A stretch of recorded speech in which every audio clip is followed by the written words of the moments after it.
Hello everyone, कसे आहे सर्वजण। मी हे रात्री भिजू टाकलेले होते चिला बनवण्यासाठी। मूग डाळ आणि तांदूळ, थोडेसे तांदूळ हे मी रात्री भिजू टाकलं होतं। रात्रभर ते भिजू दिलं आणि सकाळी मग ते बारीक केलं। बारीक करताना त्याच्यामध्ये मी थोडंसं जिरं, लसण आणि मिरच्या घातलेल्या। त्याच्यानंतर हे मी त्याचे चिले बनवले नाश्त्यासाठी। माझ्या मुलीला डोसा, चिला हा प्रकार खूप आवडतो, पापड वगैरे असं। त्याच्यामुळे मी तिच्यासाठी आणि माझ्या हस्बंडसाठी, माझ्यासाठी काहीतरी पौष्टिक बनवत राहते।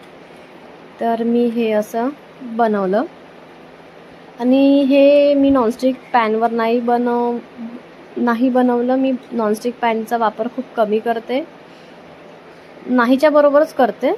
साध्या लोखंडी ताव्यावर बनतात, खूप चांगल्या पद्धतीने बनतात।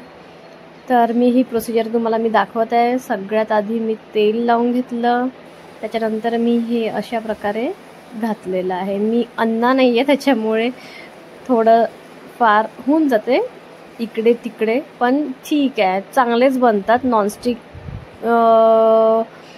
वर नॉनस्टिकची कोटिंग खूप घातक राहते, त्याच्यामुळे तुम्ही जितका आयरनचा वापर कराल किंवा कास्ट आयरनचा वापर कराल तेवढं खूप चांगलं, कारण की आयरन पण आपल्या पोटात जाते।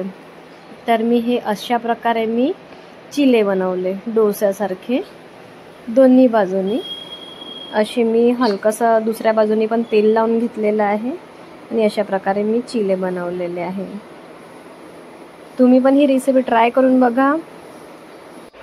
मी मूग डाळीचं आणि तांदळाचं असं काही माप घेऊन केलेलं नाही आहे, मेजरमेंट घेऊन नाही केलेलं आहे। मी अंदाजानेच घेते।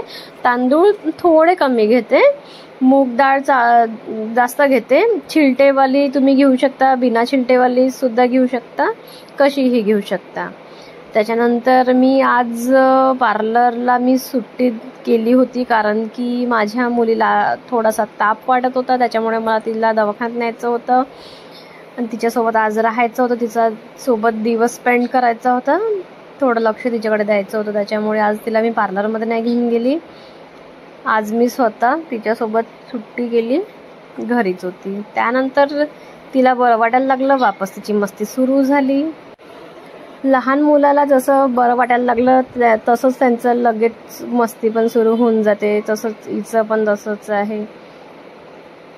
तिची झोप वगैरे झाली होती, तिला तापचा उतरलेला होता, तर त्याच्यामुळे तिची परत मस्ती सुरू झालेली होती।